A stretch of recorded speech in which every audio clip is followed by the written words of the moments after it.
The term "the beautiful game" is a term used to embody last-minute goals, incredible moments, emotions, passions, loss, victory, storylines. I mean, so many great things.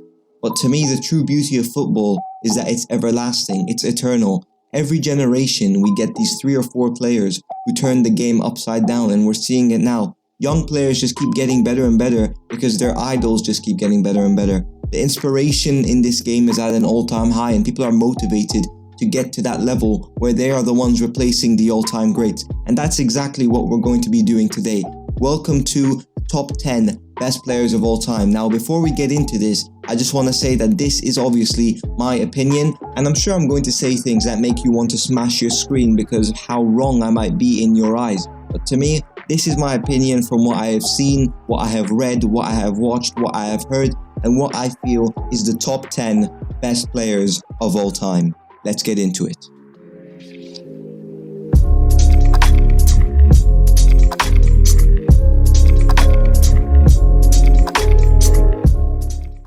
So, starting off at number 10, this might be very controversial, but I think that a lot of people will agree with me on this one. Number 10, Andres Iniesta. This guy for me was a magician. When I watched him play, I was just mesmerized, and honestly, the way he played, I just wanted to play like him. He wasn't much of a goal scorer. He only scored 61 goals in his career, and he got 137 assists and was pivotal in every single Champions League Barcelona won. He also had a World Cup, 2 Euros, 4 Champions Leagues, a magician, a maestro. But the way he dribbled was majestic. It was different. It was magic. So Andres Iniesta, number 10. So moving on, number 9, a player who I don't think is spoken about enough in these conversations. But when we talk about Ronaldinho, I mean, this guy was the perfect defender. One of his most famous quotes was that if he ever had to make a tackle, he was defending badly because his positioning was so perfect. His aggression, it was so top-notch that he didn't even need to make a tackle. He was just ready to intercept. He was a genius, and I do think that he's up there with one of the best players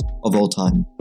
Now, number 8, I had to include him. Ronaldinho, who played for so many fantastic clubs, Barcelona, PSG, AC Milan, and obviously was pivotal in that World Cup winning Brazilian team. He was just such a brilliant player to watch, probably the greatest entertainer we will ever see. 695 games, 266 goals, 183 assists. I mean, this guy was creating chances for fun. This guy was playing football for fun. He made it look so easy and has been an idol to so many players.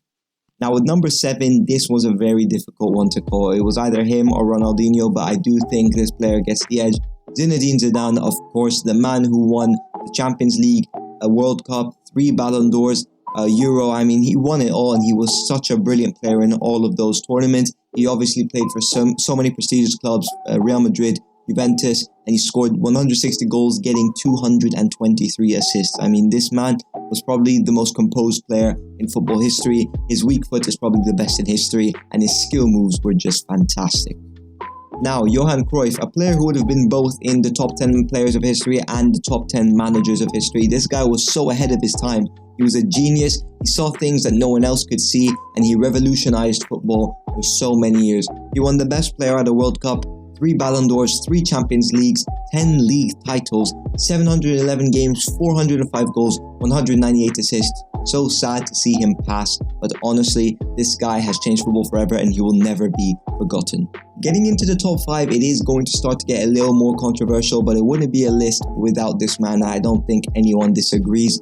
R9, Ronaldo Nazario had to be included with 500 goal involvements in 608 games. This guy is easily in the top 5, 2 World Cups, 3 Ballon d'Ors, and he was just such a powerful player. For me, he's the greatest number 9 we will ever see, and it was just he was a freak of nature. I mean, the physique he had, he was bulky, he was strong, yet incredibly quick, incredibly agile, incredibly balanced, incredibly skillful, and he was still getting ahead of players in the air, putting players to the floor, bodying them. I mean, he was unstoppable. He struck fear into every defender he had to play against. It wouldn't be a list without him, and it does resemble the biggest what if in sports history. What if he continued his career and didn't suffer from that horrible knee injury? For me, he would have definitely been in the top 2 players of all time, because when you think of players who idolize R9, it's almost every single footballer to ever step onto a pitch. So for me, he has to be inducted into the top 5.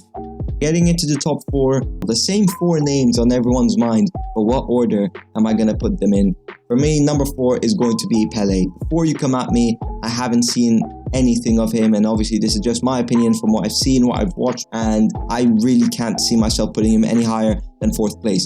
Now, I do have a case to say that he is going to be in number 4 because I don't think if he was put into this era with Ronaldo and Messi, he would reach their level. He played in that same Brazilian league when football was still, I guess, coming together. I don't think the skill level, I don't think the intensity was as high as it is now. He is obviously spoken about as the god of football, but I can't see myself putting him any higher than 4th. Now moving on to the top 3, obviously there's 3 players in everyone's minds: Ronaldo, Messi and Maradona. Now, this is where I start to fall out with people. This is where people click off the video. All I'm saying is 12 Ballon d'Ors is better than 1. I don't think Maradona or anyone will ever reach the level of Cristiano Ronaldo and Lionel Messi because these guys have been going at it for 16 years, having the same stage, 12 Ballon d'Ors. I mean, it's a joke how good they are. It's a joke how effective they are, how much longevity they have within them, how much consistency they have within them. There is no way you can compare them to anyone else. They are simply from another planet. And while Maradona is such a fantastic player, obviously winning the World Cup, winning the UEFA Cup, winning the Ballon d'Or, I can't put him ahead of Ronaldo and Messi. So I'm going to be putting Maradona at 3rd.